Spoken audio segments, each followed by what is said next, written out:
ಚಾಲಕನ ನಿಯಂತ್ರಣ ತಪ್ಪಿ ಬಸ್ ಪಲ್ಟಿಯಾಗಿರುವಂತಹ ಘಟನೆ ನಡೆದಿದೆ. 40ಕ್ಕೂ ಹೆಚ್ಚು ಜನರು ಸಣ್ಣಪುಟ್ಟ ಗಾಯಗೊಂಡಿದ್ದಾರೆ.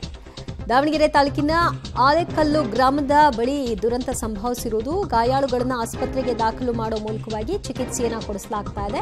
ಚಾಲಕನ ನಿಯಂತ್ರಣ ತಪ್ಪಿ ಪಲ್ಟಿ ಆಗಿದೆ ಅನ್ನೋದು ಗೊತ್ತಾಗ್ತಾ ಇದೆ. ಒಟ್ಟು ಈ ಬಸ್ನಲ್ಲಿ ಸುಮಾರು ಜನ ಇದ್ರು. ಅದರಲ್ಲಿ 40 ಜನರಿಗೆ ಸಣ್ಣ ಪುಟ್ಟ ಗಾಯಗಳಾಗಿದೆ. ಅವರುಗಳನ್ನು ಆಸ್ಪತ್ರೆಗೆ ದಾಖಲಿಸಿದ್ದಾರೆ.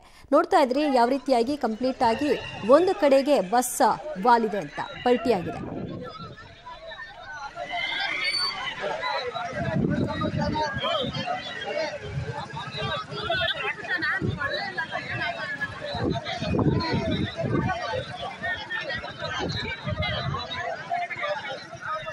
ಕಂಪ್ಲೀಟ್ ಒಂದು ಬದಿಗೆ ಬಸ್ ಮಲಗಿದೆ ನೋಡ್ತಾ ಇದ್ರಿ. ಮತ್ತು ಎಕ್ಸಿಟ್ ಡೋರ್ನ ಮೂಲಕವಾಗಿ ಎಲ್ಲರನ್ನು ಕೂಡ ಸುರಕ್ಷಿತವಾಗಿ ಹೊರಗೆ ತೆಗೆದಿದ್ದಾರೆ. ಘಟನೆಯಿಂದಾಗಿ